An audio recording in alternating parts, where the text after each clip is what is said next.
pues buenas tardes de nuevo, por tercera vez. Muchísimas gracias a todos por asistir, a todos los que habéis venido presencialmente, que hoy es ardua tarea llegar hasta el centro de Madrid con la que tenemos montada con toda la organización de las reuniones de la OTAN. Muchísimas gracias a todos los que estáis online también. Quiero agradeceros también al Consejo General el habernos dejado este lugar para poder impartir esta ponencia, que consideramos que es tan importante y que abarca no solamente al derecho de consumidores, también vamos a hablar de ello, lo hemos hablado un poquito antes de entrar también entre nosotros, a la propia profesión misma, al ejercicio de la abogacía y al derecho de defensa. Y que está costando aterrizar, además, en algunas audiencias y por lo tanto consideramos que es muy importante, ¿no? El contenido de esta ponencia. Os pido, por favor, que os quedéis al debate posterior. Si algo es conocido de las aulas de Gabeiras, ahora os comentaré un poco más sobre ello, es lo enriquecedor que es este debate posterior.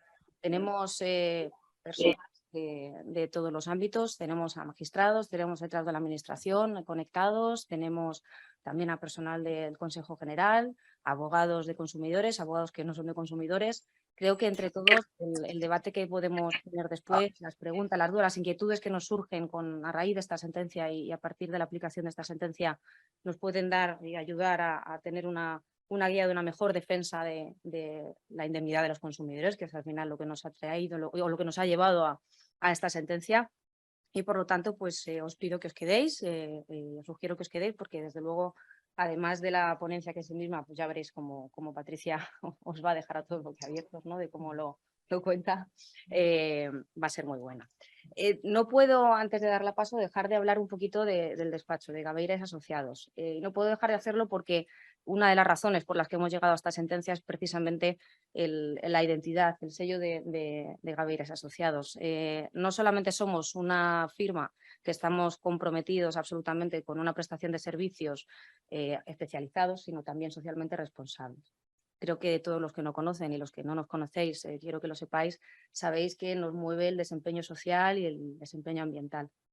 Entre las áreas que tenemos para poder llegar a estos objetivos tenemos sociedad digital y derechos fundamentales, finanzas sostenibles, derecho de la cultura y sostenibilidad y cambio climático. Con todas ellas, lo que pretendemos, y es por lo que hemos llegado, insisto, a esta sentencia, es considerar que la economía puede ser distinta, que el cambio social es posible, que si ponemos en común los intereses de las empresas, los intereses de los consumidores, podemos llegar a contribuir a tener pues, una sociedad mucho mejor y con unas resoluciones como la que vamos a hablaros hoy, que creemos que pueden contribuir a ello. Para poder conseguir todos estos objetivos que tenemos, utilizamos distintos medios, ¿no? Por una parte tenemos los medios procesales, también tenemos y podemos colaborar de manera pues, muy ceñida, ¿no? con la Fundación Gabeiras. Yo creo que también todo el mundo conoce que la Fundación Gabeiras es quien está organizando este aula. En la Fundación de Gabeiras se han convertido estas aulas en todo un referente dentro del ámbito de la reflexión jurídica en España, gracias al formato, gracias al contenido y al nivel intelectual y profesional de todos los ponentes y también de todos los participantes como los que hoy estáis aquí. Bueno, aterrizando un poco más en lo que hoy nos trae aquí, quería deciros, antes de dar paso a la ponente, que estamos viendo o vamos a hablar de la segunda cara de una misma moneda en cuanto a la defensa de la indemnidad de los consumidores. La primera ya la conseguimos gracias a una sentencia en la que también fue Patricia dirección letrada. Me refiero a la sentencia del Pleno del Tribunal Supremo 472, 7 de septiembre. Ahí conseguimos superar la barrera que teníamos en el Tribunal Supremo en materia de costas, pues no era materia de casación, no era derecho sustantivo, así lo trataban en el Tribunal Supremo. Cualquier cuestión relativa a la condena en costas lo conseguimos a través también del artículo 6 de la infracción del derecho sustantivo. Se consiguió por fin el reconocimiento de que en todos los pleitos de cláusulas abusivas debía condenarse al predisponente a las costas del procedimiento, debía quedar indemne el consumidor y de nada sirve esta sentencia, por eso digo que la del Tribunal de Justicia de la que os hablará Patricia es la segunda cara de la misma moneda, de nada serviría esta sentencia si una vez que llegamos y aterrizamos a la tasación de costas, el reconocimiento que se le hace de los gastos de abogado, de procurador, de peritos incluso, es tan mínimo, es tan desproporcionado, tan irrazonable, utilizando los conceptos que ahora os explicará Patricia de la propia sentencia, que realmente no se deja indemne al consumidor. Si se deja todos los pleitos por igual y con un rasero mínimo, al consumidor al final le cuesta, a costa de su bolsillo y a favor de las entidades financieras, un montón de dinero, que es lo que se pretendía evitar primero con esta sentencia del Pleno 472 y ahora con la del Tribunal de Justicia. Nadie sino Patricia podía lograr llegar a estas dos resoluciones, defender este tipo de procedimientos, puesto que, bueno, como ya conocéis muchos y si no os lo digo, ella es doctora en Derecho por la UNED y la Universidad de Carlos III de Madrid, es máster en Corporate Finance y Banca de Inversión por IEB, también especialista en financiaciones estructurados, derivados, opciones y futuro, y máster en Derecho Privado Europeo comparado por la Universidad Carlos III de Madrid igualmente. Patricia, te dejo explicar ya la sentencia y muchísimas gracias de nuevo a todos. Bueno, gracias. Ahora ya, fenomenal. Bueno, muchas gracias y buenas tardes ya a todos y bueno, a todos los que estáis online. Y muchas gracias a Esther Álvarez, mi socia de Procesal. Tendría que ser ella la que estuviese dando bueno, explicando un poco todo el desarrollo que hemos seguido hasta conseguir esta sentencia del Tribunal de Justicia. Y es la socia procesal y la de procesal y la que más sabe de esto, o sea que luego también intentaremos entre las dos pues debatir y hablar de la experiencia común esa que llevamos tantos años teniendo. Una de las razones por las que hemos querido convocar y organizar esta aula es precisamente por la necesidad que creemos que exista en la profesión de abrir el debate del tema de las costas. Creemos que se está silenciando, no estamos encontrando foros comunes donde esta cuestión se está debatiendo y consideramos que nos estamos jugando la dignidad de la profesión en ello. Creemos que se tiene que abrir un debate serio, abrir un debate donde se pongan absolutamente encima de la mesa todas las posiciones que pueden ser discrepantes, pero que lo primero que tiene que existir es el espacio de diálogo y el espacio de conversación. Y eso es lo que nos da la sensación de que no existe y es lo que estamos intentando ayudar a construir. Queremos salir de la soledad del escrito, o sea, no vale de nada que cada jurista, cada abogado, estemos partiéndonos vamos, ¿no? ¿Cómo se dice? Volanteando el sable, ¿no? En tribunales en la soledad y intentando argumentar y volver a argumentar en todas las instancias y que esa energía se quede solo en esos escritos, porque nos hemos dado cuenta que de nada vale. Llevamos muchos años hablando de esto y bueno, hemos tenido éxitos, como ha dicho Esther, o sea, hemos conseguido romper la barrera del Tribunal Supremo para que considerase el tema de las costas una cuestión sustantiva y por lo tanto que pudiera ser objeto del recurso de casación. Lo hicimos con bastante imaginación jurídica, la verdad, que nos fue recibida de manera positiva por el Tribunal Supremo, pero ahora con el tema de las costas nos encontramos con unos autos que no se nos ha ocurrido todavía la manera de romper el criterio procesal de que el auto no tiene acceso a la casación, y mientras no exista la reforma que parece que ya lo va a permitir que determinados autos, dependiendo de la materia, puedan acceder a casación, pues no se me ha ocurrido todavía. Si a alguien se le ocurre cómo romper esta barrera, por favor que la comparta con nosotros porque no lo hemos conseguido. Con lo cual lo que estamos es efectivamente pues discutiendo de manera recurrente en los tribunales, a nivel de la letrado de la Administración de Justicia primero y después de los magistrados, con los resultados que ya veremos. Por lo tanto, nuestro primer objetivo no es tener razón, es abrir el debate. Y esto es muy importante. Nosotros lo que vamos a exponer aquí es nuestra visión. Somos letrados que de manera tradicional hemos adoptado, porque así lo creíamos, precisamente porque pensamos que el derecho es una herramienta de transformación social y que debemos ejercer en nuestra profesión en pro y en beneficio de una sociedad mejor. Hemos tomado una posición tradicionalmente en favor de los consumidores, bueno, pues que creíamos que en aquel momento habían sido objeto de abusos en la comercialización de determinados productos bancarios. Eso no significa que nosotros consideremos que la mejor solución y única solución siempre es el litigio. El litigio, desde nuestro punto de vista, es una disfunción del sistema. Es decir, tú vas al litigio cuando realmente no tienes otra solución, cuando realmente la otra parte no te ha dado otra alternativa. Dicho esto, creemos profundamente en la necesidad de que las entidades financieras y los consumidores salgan de los tribunales para encontrar un espacio de entendimiento a través de la mediación, a través de otro tipo de alternativas de resolución de conflicto, donde la profesión del abogado también esté reconocida, es decir, estos consumidores no pueden ir solo a mediar o a buscar soluciones alternativas con las entidades financieras sin que se reconozca la necesidad de que vayan acompañados también de profesionales. Y nosotros trabajamos por estas nuevas soluciones, es decir, nosotros no, la posición que aquí vamos a adoptar respecto de las costas no significa una defensa a que la única solución que exista o que queramos convertir el tema de la litigiosidad en unos modelos de negocio y sobre el que no haya ninguna alternativa, porque insistimos en que todos tenemos que contribuir a que los tribunales sean descargados y podamos solucionar el colapso que existe ahora mismo en los tribunales. Pero para eso también necesitamos colaboradores. Y ahora veremos cómo creemos nosotros que tanto las entidades financieras como los propios letrados de Administración de Justicia como los propios magistrados podrían colaborar precisamente a intentar reconducir un poco esta situación. Yo voy a empezar por un poco, bueno, pues lo que yo había estudiado de procesal, porque nosotros partíamos de unas bases en tema de costas que creíamos que las entendíamos. Y todos sabemos lo que dice el artículo 39.4 de la Ley de Enjuiciamiento Civil, que establece el principio de vencimiento en materia de costas y que además establece que el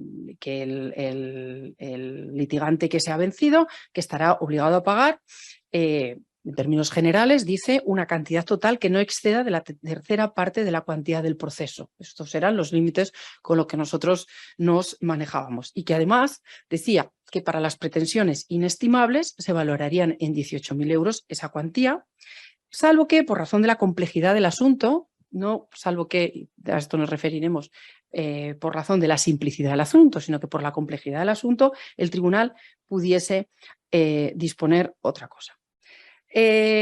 Además, la tasación de las costas también entendíamos que la practicaban los letrados de la Administración de Justicia y decían que, bueno, que no meterían partidas que fuesen inútiles ni partidas que no expresasen detalladamente a qué se referían esos honorarios y que también quitarían partidas que superasen los límites legalmente establecidos en el artículo 394.2 de la Ley de Enjuiciamiento Civil. Es decir, el letrado de la Administración de Justicia tasaba las costas según habían sido minutadas por el letrado de la parte vencedora y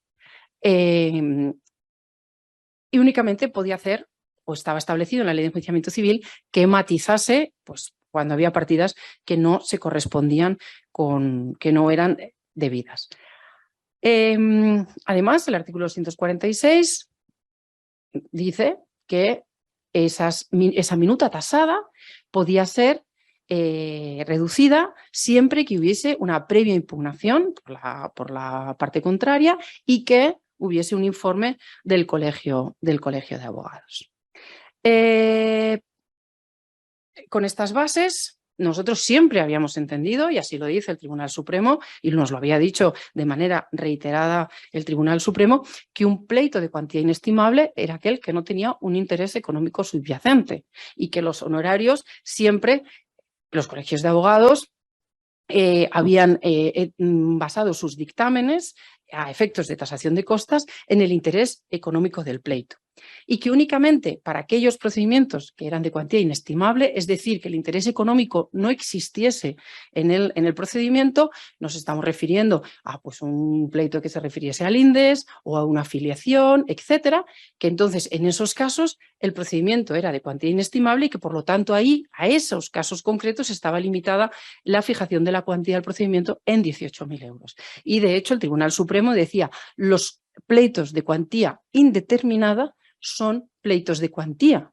Lo que pasa es que en las sentencias se tendrán que establecer los criterios para el recálculo o el cálculo que proceda. Pero teníamos jurisprudencialmente perfectamente delimitado que era un pleito de cuantía, que era un pleito de cuantía indeterminada. ¿Dónde viene el ruido este? Es de arriba, no es de la...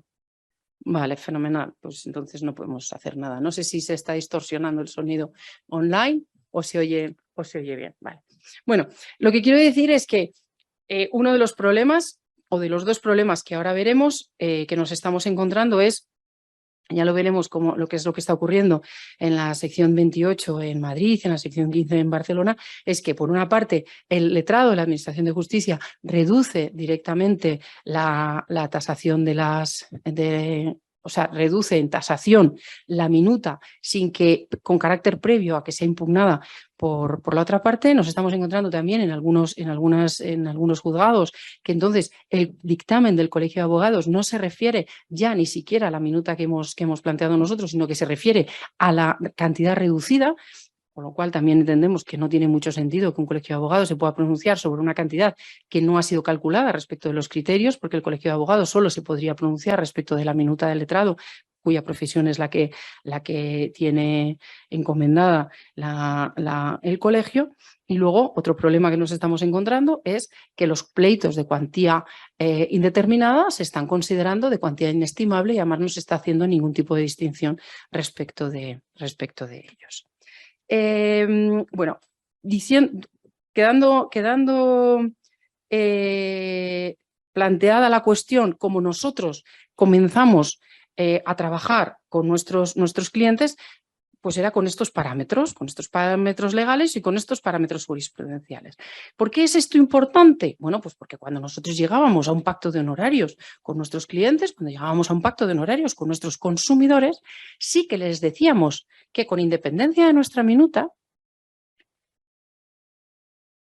lo que ellos podrían recuperar vía costas sí que era una cantidad que era predecible. ¿Por qué? Porque en tanto que estábamos en cuantías o indeterminadas, pero con un interés económico subyacente claro y que por lo tanto era perfectamente fácil recalcular cuál era el saldo vivo de la hipoteca una vez que se dictase sentencia, o que incluso que estuviese ese interés económico fijado ya como cuantía, que en ese caso, a efectos de costas, si se ganaba, las costas sobre las que iba a ser resarcido eran aquellas que partían de los criterios orientativos de los colegios de abogados, que para eso existían dichos criterios, para dotar de esa seguridad jurídica en sede litigiosa y sobre todo para que los consumidores pudiesen saber cuál podía ser el resultado del pleito. Es decir, un consumidor cuando entra en pleito tiene que saber tres cosas, como antes señalaba, es qué me va a cobrar el abogado y luego, si gano o si pierdo,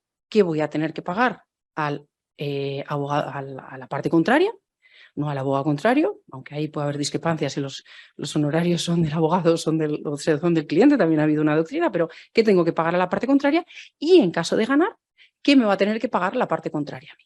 Con lo cual nosotros decíamos, bueno, pues estamos en procedimientos que tienen un interés económico claro, nosotros estamos hablando fundamentalmente, y esta sentencia del Tribunal de Justicia se ha dictado en un pleito multidivisa, pues nosotros, obviamente, un pleito multidivisa es una hipoteca. O sea, tiene un interés económico esencial para el consumidor. Pues podríamos decir incluso que es el interés económico más importante que existe en la vida de un ciudadano, que es su hipoteca y su vivienda. Y que en tanto que nosotros estábamos diciéndole a sus señorías o pidiéndole a sus señorías que fijasen el nuevo saldo deudor, es decir, oiga, una entidad financiera me dice que yo le debo 400 y realmente le tendría que deber 200 una vez anulada la cláusula multidivisa, pues que el contenido económico era el saldo que le pedíamos a su señoría que fijase como debido en el contrato y que, por tanto, los honorarios se iban a calcular en sede de costas basándonos en los criterios orientativos del Colegio de Abogados en virtud de ese interés económico que era el interés económico del consumidor. También veremos que podemos tener discrepancias sobre cuál es el interés económico, si la pérdida, que yo no lo comparto, ya diremos después por qué, o la base del saldo vivo. Pero en cualquier caso parece un poco de dislate pensar que un préstamo hipotecario no va a tener un interés económico, porque realmente las propias entidades, cuando dan ese préstamo, están fijando que a efectos de honorarios y de profesionales y tienen que ejecutar, ya están fijando un porcentaje sobre ese saldo vivo, ¿no?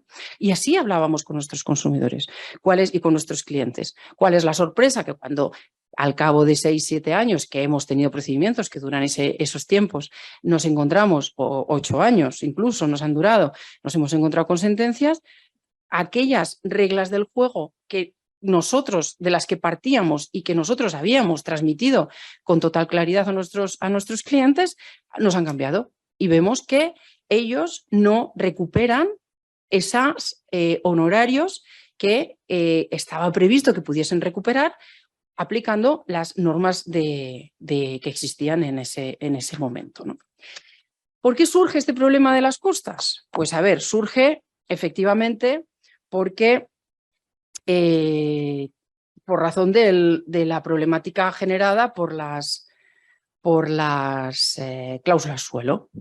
En temas de procedimientos bancarios de cuantías pequeñas que son reclamadas de manera masiva, y digo de manera masiva porque yo quiero huir del concepto del pleito masa, porque no se puede utilizar el pleito masa en perjuicio de los consumidores, pero no en beneficio de los consumidores, porque si estamos hablando de un pleito masa, un pleito testigo, entonces lo que no tendría que ocurrir es que ese pleito testigo entrase por cientos de miles a los tribunales, porque se tendría que decir, oiga, si ya hemos dicho esto una vez, habría que establecer sistemas de disuasión para que no volviésemos a repetir esos pleitos de manera reiterada. Por eso yo no estoy muy de acuerdo en que se pueda hablar de pleitos masa, porque no podemos defender por un lado el caso por caso, como se ha defendido por parte del Tribunal Supremo, que el error en el consentimiento y las cuestiones de transparencia son cuestiones que hay que ver caso por caso, y sin embargo después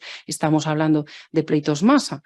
Entonces, bueno, tendríamos que optar o por una cosa o por la otra, por lo menos por un intermedio. ¿Qué ocurre? Que en estos procedimientos de cuantías pequeñas, los gastos de hipoteca, en las cláusulas suelo, en otros productos bancarios, claro, si aplicábamos por cuantía sobre 1.500 euros, sobre 1.600 euros, pues los honorarios del abogado, si tuviese que ser un porcentaje de esos, son tan inexistentes que estaríamos haciendo ineficiente la protección de la Directiva 93/13, porque lo que no puede ser es que porque la cuantía sea 1.500 euros o 700 euros, eso signifique que un abogado va a tener que mantener un pleito durante 3 años por un 10% de esa cuantía, por 70 o por 80 euros, porque eso es inviable. Es decir, es verdad que existe una necesidad de que, con independencia de que la cuantía sea muy baja, se tengan que establecer unos mínimos que garanticen esa defensa y que el profesional que tiene que acompañar a esa persona puede cobrar unas cantidades que sean razonables.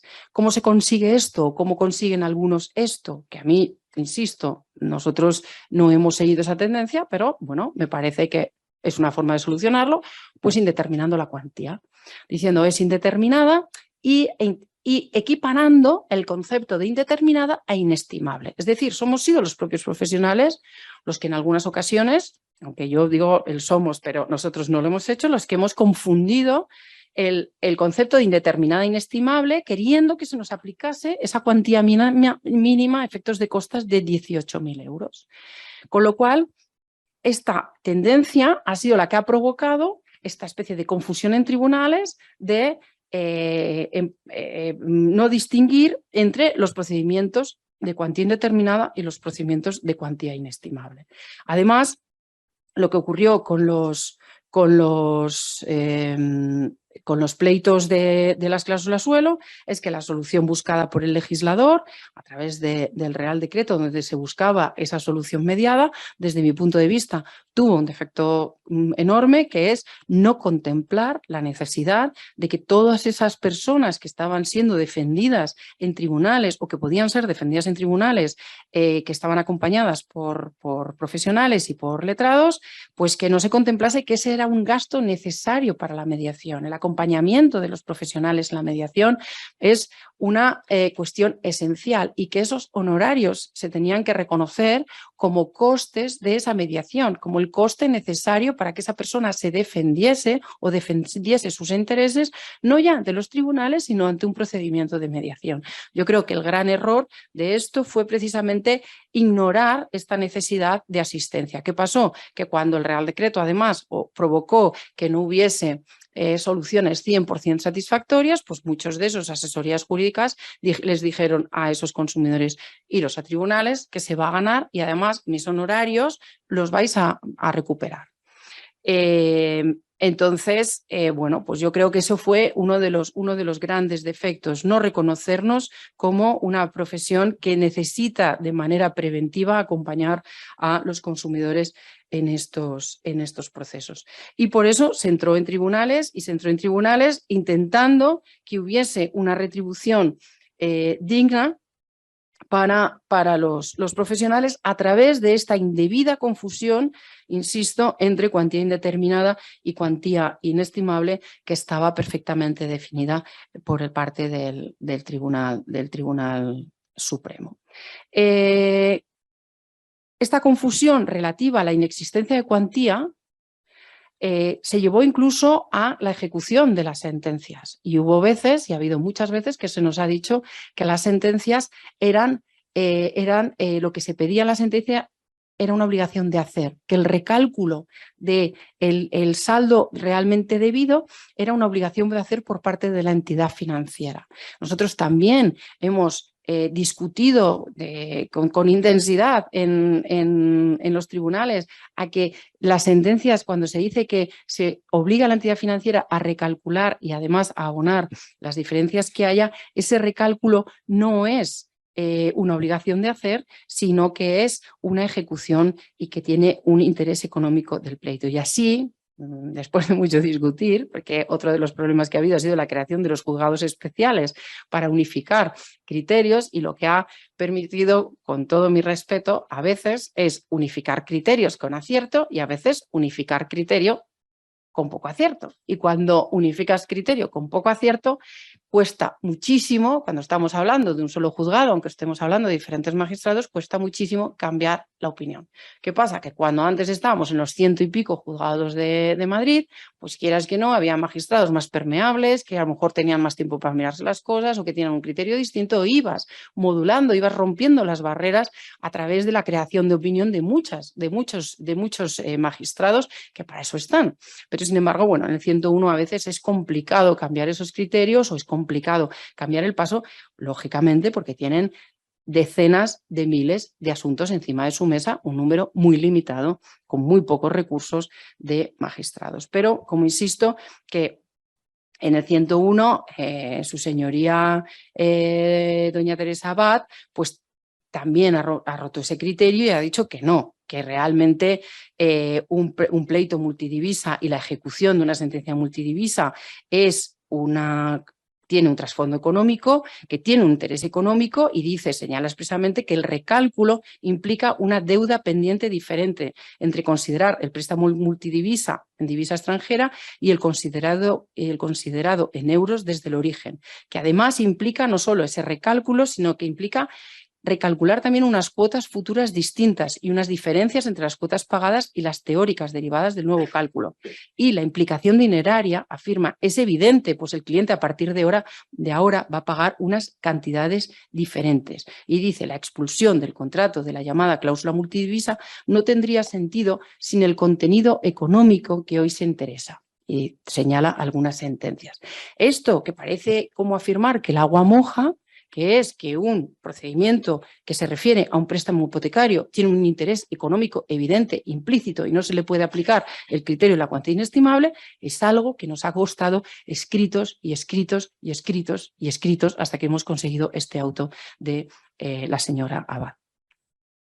Insisto en que no podemos afirmar a la hora de limitar los honorarios, o por lo menos delimitarlos tanto como para considerar una tarifa plana, que estemos ante pleitos masa. Porque, insisto, si estamos ante pleitos masa es precisamente porque, para empezar, todas las entidades financieras se siguen oponiendo a esas demandas que pierden de manera reiterada en un 90, en un 95% de los casos, etcétera. ¿Y por qué lo hacen? Pues también legítimamente. ¿Por qué? Porque el propio Tribunal Supremo ha dicho que, como he dicho antes, los asuntos de error en el consentimiento y de transparencia de cláusulas abusivas hay que verlas caso por caso. Dicho de manera simple, se ha puesto la horca él mismo. ¿Por qué? Pues porque que por una parte es una garantía también de la tutela, pero entonces lo que no podemos decir es que estemos ante pleitos masa, porque si hay que mirarlos caso por caso, evidentemente tendrás que hacer una prueba diferente, etcétera. Pero es que además no podemos hablar en general en pleitos masa bancarios, porque no tiene nada que ver los pleitos que eran de swaps, que tenían una complejidad extraordinaria, los pleitos, aunque después, cuando se reiteraron sentencias y sentencias, abogados que no tenían conocimiento en derecho financiero pudieron defender también, por razón de la transparencia y la abusividad, partiendo de otras sentencias, pudieron defender estos procedimientos, pero eso no significa que fuesen casos simples al inicio, de hecho se perdían. Tampoco se puede hablar de pleitos masas en temas estructurados. Quizás se puede hablar más de pleito masa en costes de hipoteca, o quizá algo más en cláusula suelo, pero ¿se puede hablar de pleito masa en el IRPH? ¿Somos conscientes de la dificultad doctrinal que está suponiendo y que cómo hay que estar argumentando contraargumentando? Pero donde sí que no admito que se hable de pleitos masa es, o no admito, yo no soy nadie para admitir, digo, no admito a mis propios efectos y a mi rebeldía en la posición, ¿eh? No es que a nadie le pueda decir no admito. O sea, mi fuero interno es incapaz de admitir, porque además lo vivo a día, en que los préstamos que se refieren a las cláusulas de nulidad de las hipotecas multidivisa sean pleitos masa. Porque los argumentos, los diferentes perfiles, las diferentes entidades, las diferentes sentencias. Señores, tenemos como unas 30 sentencias del Tribunal Supremo, 23 de ellas son nuestras. Pero es que a nosotros, que tenemos la técnica casacional perfectamente definida y la teníamos perfectamente definida, ahora se nos empiezan a plantear dudas sobre la admisión. De repente, el Tribunal Supremo está cambiando de criterios. Tenemos sentencias del Tribunal de Justicia. No tenemos una jurisprudencia consolidada como para decir que hay una seguridad y que el pleito es siempre el mismo. Y es más, si hablamos de pleito masa, entonces lo que tendremos que decir, oiga, el que está perdiendo en un 90% de los casos, ¿no habría incluso que imponerle unas costas disuasorias? ¿No habría incluso que invitarle a que por favor abandonasen los tribunales y buscásemos fórmulas de mediar estos asuntos que están colapsando la administración de justicia? Entonces, yo creo que hablar de pleitos masa es un error en determinados productos y en determinadas situaciones, y que en absoluto en materia de hipoteca multidivisa se puede hablar de pleito masa, porque precisamente seguimos metiendo cuestiones prejudiciales, seguimos teniendo que contraargumentar con criterios del propio Tribunal Supremo, y además la documental y la prueba en cada caso hay que adaptarlas. Y es más, cuando se habla de pleito masa parece como que se quiere minimizar también la responsabilidad que tiene el abogado. Oiga, si yo estoy reclamando unos gastos de hipoteca en el que estoy reclamando 2.000, 1.500 euros, no tiene nada que ver con la responsabilidad que estoy asumiendo cuando estoy defendiendo una hipoteca multidivisa, donde a un policía municipal le ha subido la deuda de 200 a 400.000 euros. Es decir, se ha comprado 2 pisos en su vida cuando solo tiene uno y es incapaz de pagar esa deuda. Y la responsabilidad, si a mí se me pasa un plazo o yo no actúo con diligencia, la responsabilidad va a ser sobre ese importe, porque el daño que yo estoy causando a mi cliente si tengo una mala praxis va a ser sobre ese importe. No es lo mismo que cuando estoy en un pleito de 1.500 euros. Por eso, el establecer el pleito masa es lo que ha llevado, por ejemplo, a la audiencia provincial, en la sección 28, que también es la sección especial para conocer en un solo carril de las cuestiones relativas a los préstamos hipotecarios suscritos con consumidores, les ha llevado a considerar que hay que establecer una tarifa plana igual para todos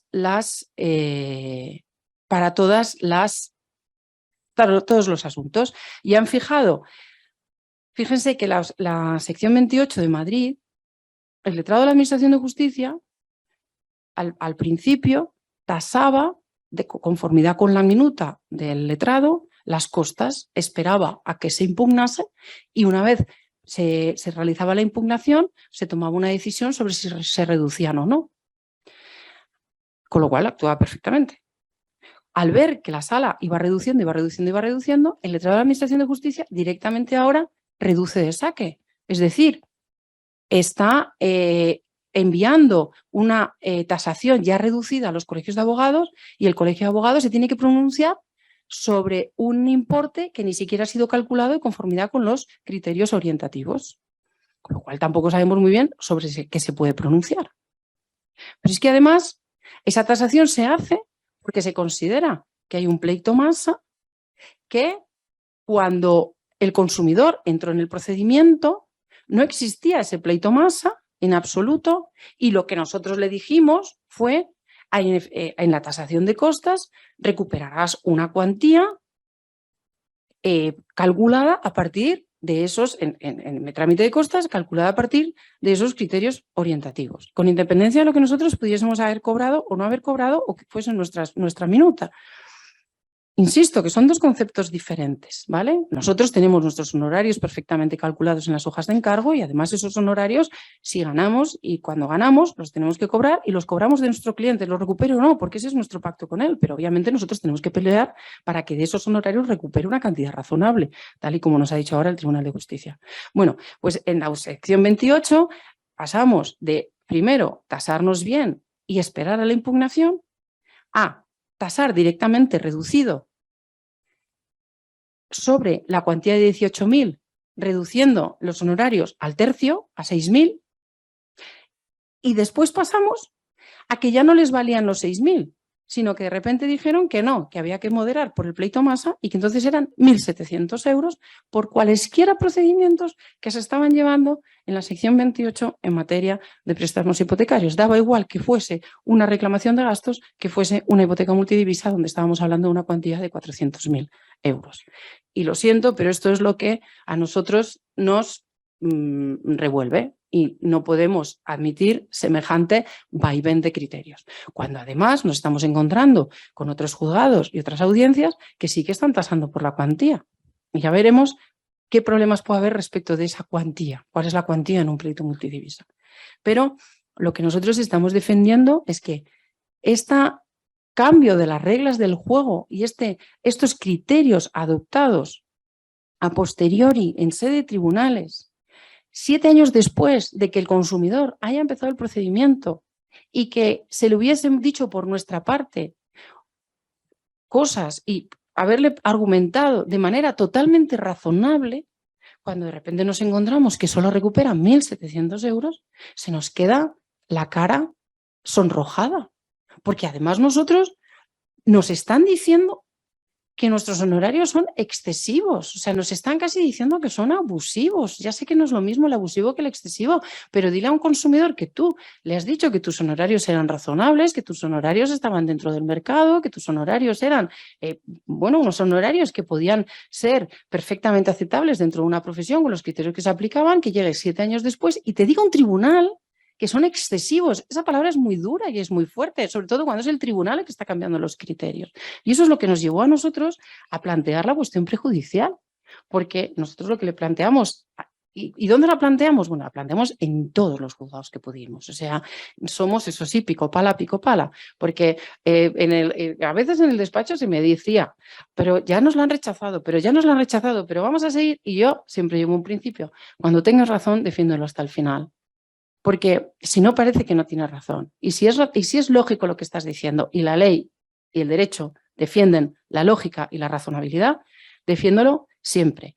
Y efectivamente, hubo un momento que lo conseguimos. Y entonces conseguimos que una juez, efectivamente, fuera del carril, con todo mi respeto, del 101, tomase en consideración y pensase que lo que estábamos diciendo era razonable.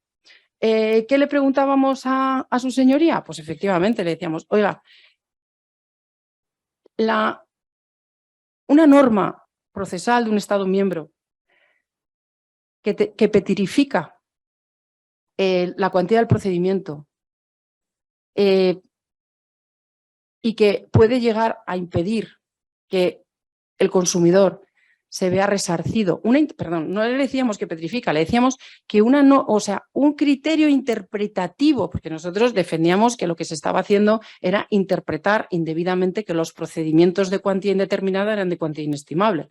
Nosotros lo que le preguntábamos era un criterio interpretativo que puede llevar a que el consumidor no recupere un importe razonable de los honorarios pagados si eso es conforme al artículo 6 de la Directiva 93/13, que exige que los consumidores se queden indemnes, porque quedarse indemne no significa solo el recálculo del principal y el recálculo de las cantidades pagadas de más. Quedarse indemne significa quedarse como antes de haber entrado en el procedimiento. Y estos señores, antes de haber entrado en el procedimiento, no habían tenido que pagar a ningún abogado. Por lo tanto, los costes de defensa tenían que estar dentro de esa indemnidad, sí o no. Y el Tribunal de Justicia, efectivamente, nos dice que sí, nos dice que... Lo curioso es que yo he oído, y hay interpretaciones que dicen que no, que el Tribunal de Justicia ha dado la razón a la moderación hasta estos límites de los honorarios. Hasta en eso tenemos interpretaciones contrarias. Insisto que yo aquí estoy defendiendo mi posición. No estoy diciendo que tenga toda la razón. Estoy defendiendo mi visión de los hechos y mi valoración jurídica. ¿Vale? Y estoy totalmente, tengo pleno respeto por otras interpretaciones, tengo pleno respeto por las posiciones que puedan ser contrarias. ¿Qué es lo que nos dice la sentencia del Tribunal de Justicia respecto del derecho al reembolso de los gastos razonables y proporcionados a los que tiene derecho el consumidor?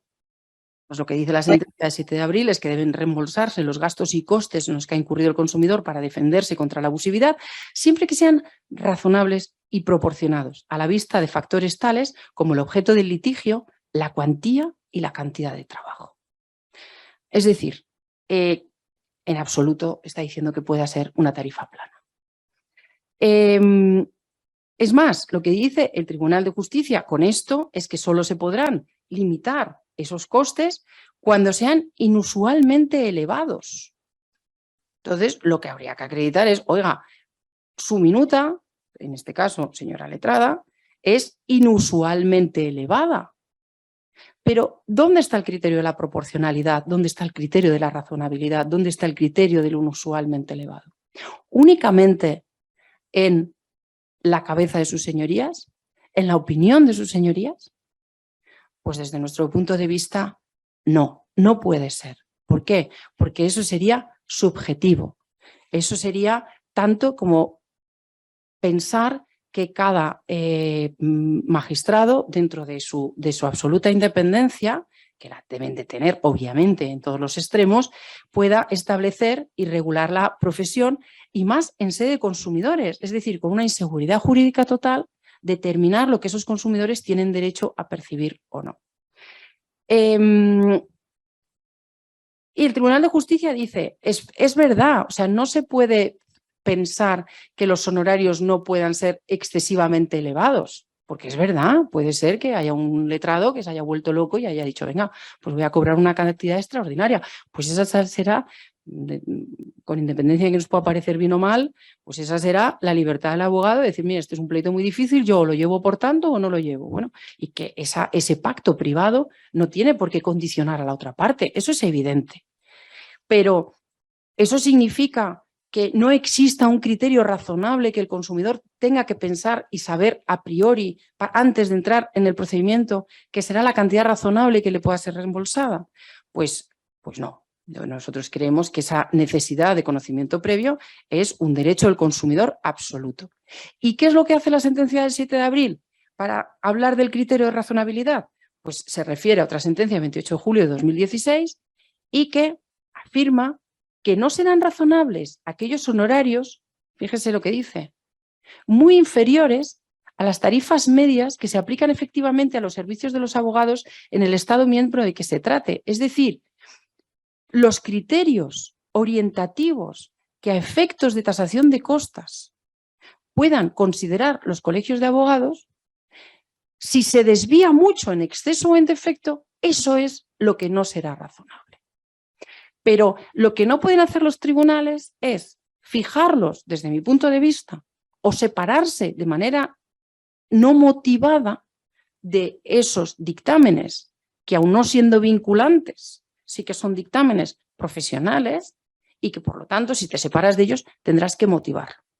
Y lo que en absoluto tiene ningún sentido es que además se establezca una tarifa plana para todos los procedimientos vinculados a préstamos hipotecarios, a pesar de que en el propio préstamo aparecen los honorarios que, en caso de ejecución de ese préstamo, sí que tendrían derecho a cobrar los letrados de las entidades financieras, y que se establecen en un torno de un 15 y un 25% sobre el saldo vivo que se tiene en la hipoteca.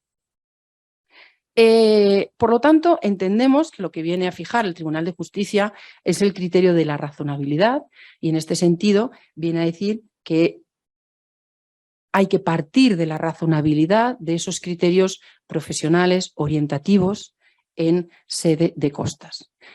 ¿Qué significa esto?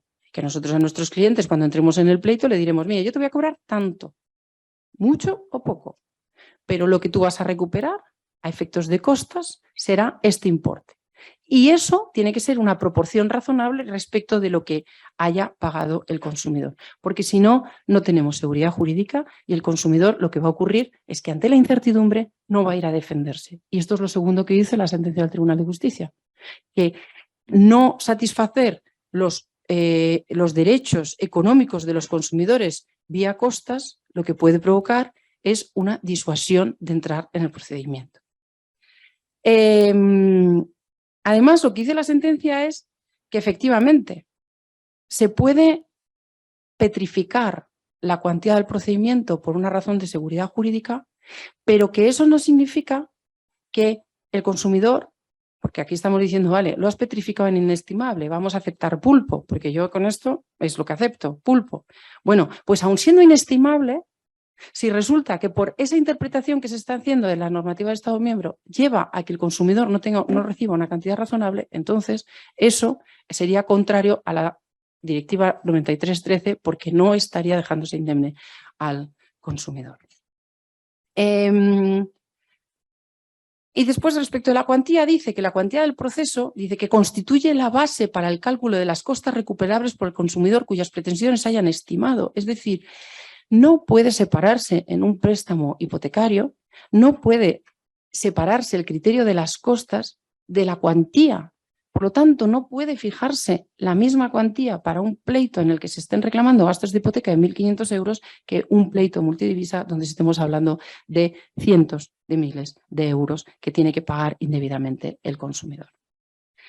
Por lo tanto, entendemos que esta sentencia viene a reforzar esa necesidad de seguir estos criterios de los colegios de abogados a efectos de costas, porque si no, no tenemos ninguna otra base de cálculo ni de seguridad jurídica. A Dios gracias, la respuesta que hemos tenido del Juzgado 49 de Barcelona, que fue su señoría la que elevó esta cuestión prejudicial solicitada o planteada e instada por nosotras, pues ha sido positiva, y su señoría ha venido a decir que dice cosas como que la valoración objetiva del caso concreto individualizado, sin tener en cuenta quién es el abogado, sino ponderando los elementos como el trabajo, el tiempo que objetivamente debería dedicarse al procedimiento, la complejidad jurídica o la cuantía. Dice, no se justifica que la letrada se hubiera limitado a repetir un modelo o un formulario, cosa que no es así, pero incluso, fíjese, dice que incluso repitiendo un modelo o formulario, y dice, la profesionalidad y dedicación que es preciso presumir de los abogados acredita relevante esfuerzo de estudio y dedicación individualizado al caso, dignifica la profesión, reconoce el esfuerzo del abogado, su señoría.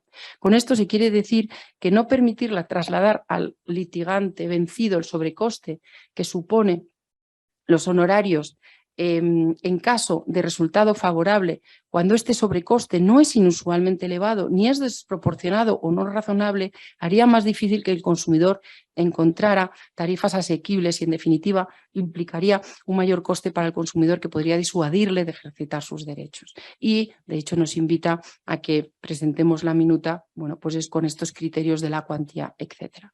¿Qué problemas? Por lo tanto, creemos que esta sentencia del Tribunal de Justicia ha venido a clarificar la situación y ha venido a abrir la puerta a que los consumidores tengan el derecho a recibir un reembolso de criterios razonables y proporcionados, y que una tarifa plana de 1.700 euros, con todos mis respetos, no lo es. ¿Qué problemas existen ahora todavía? Bueno, pues es verdad que hay criterios dispares de las audiencias. Todavía la sección 28 no ha cambiado un ápice su criterio, de hecho ni siquiera ha motivado el por qué sigue manteniendo la tarifa plana de 1.700 euros con independencia del contenido ni del caso del que se trate. No hace referencia a estos argumentos de la sentencia del Tribunal de Justicia. Y luego también bueno, pues hay otras cuestiones como cuál es la cuantía que hay que considerar, que a lo mejor pues Barcelona tiene un criterio en materia multidivisa, Madrid tiene el del saldo vivo, Barcelona tiene otro de la pérdida, que yo no comparto tampoco, porque en materia de multidivisa irse a la pérdida es tanto como tener indexado los honorarios de los abogados a la divisa, que ya es lo único que nos faltaba. Y aceptamos moderaciones por esa reiteración o esa repetición. Sí, se pueden aceptar moderaciones, pero esas moderaciones tienen que ser razonables, tienen que ser de un porcentaje de la minuta pues que pueda entenderse, que incluso se le pueda explicar al consumidor, decir, bueno, pues nos han moderado 10%, nos han moderado un 15%, pero lo que no se pueden hacer es reducciones de hasta 1.700 euros de esas minutas. ¿Qué criterios creemos que se tienen que tener en cuenta en las moderaciones? Pues no aplicar un sesgo retrospectivo, o sea, lo que no se puede hacer es ahora decir que es que tenemos muchos pleitos. Cuando yo metía las demandas en el 2016 nadie daba un duro. Nosotros empezamos perdiendo el 70% de las demandas de hipotecas multidivisa. Y eso nos pasaba en la audiencia provincial y eso nos ha pasado en el Supremo. Que no es casualidad que 23 sentencias de las 30 que se han presentado en el Supremo sean nuestras. Será porque tenemos alguna pericia, será porque hemos sabido convencer a sus señorías. Pero lo que no se puede decir es, no, es que fíjese ahora todos los que usted tiene, entonces le vamos a reducir los honorarios. La reiteración de los procedimientos no es culpa de la abogacía.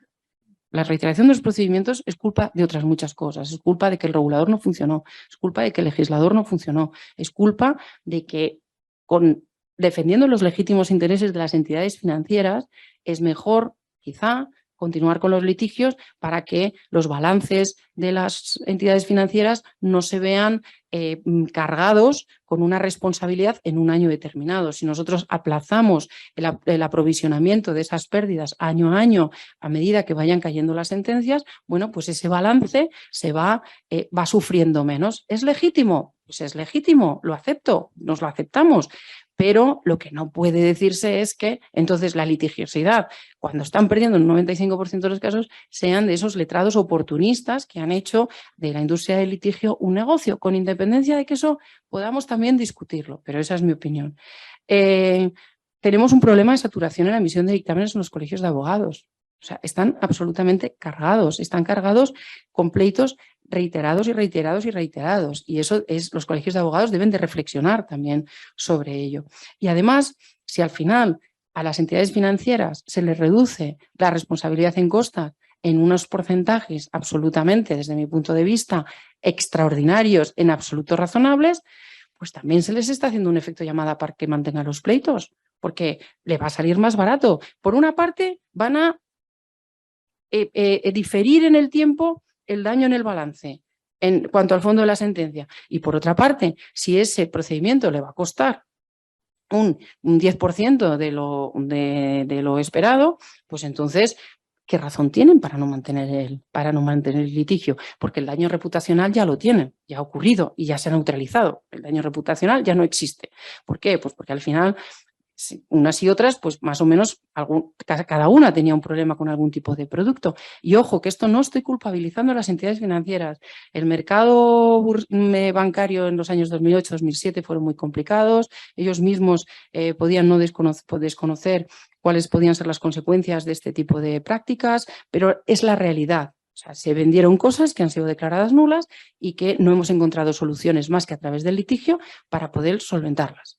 Y eso no es culpa tampoco de la abogacía, a la que no se le puede imputar ni rebajar los honorarios de esa manera a través de no reconocérselos a los consumidores, porque, insisto, la cara que se queda cuando tú al consumidor que le has dicho que iba a recuperar vía costas una parte razonable de tus honorarios, no la recupera y que solo va a recuperar 1.700 porque hay un tribunal que dice que mis honorarios son excesivos, la verdad es que no es una cara de sonrojo, porque soy capaz de explicárselo y explicarlo así, pero realmente nos pone en una posición muy difícil frente a los clientes. Y esta es mi opinión respecto a la situación. A partir de aquí, obviamente, nosotros lo que queremos provocar, queremos provocar el debate, queremos provocar la reflexión y queremos provocar que en el Consejo General de la Abogacía, en los colegios de abogados, que en el Consejo General del Poder Judicial se abra esta cuestión, porque creemos que nos estamos jugando mucho como profesión, y jugarnos mucho como profesión significa poner en tela de juicio y debilitar el derecho a la tutela judicial efectiva de los ciudadanos.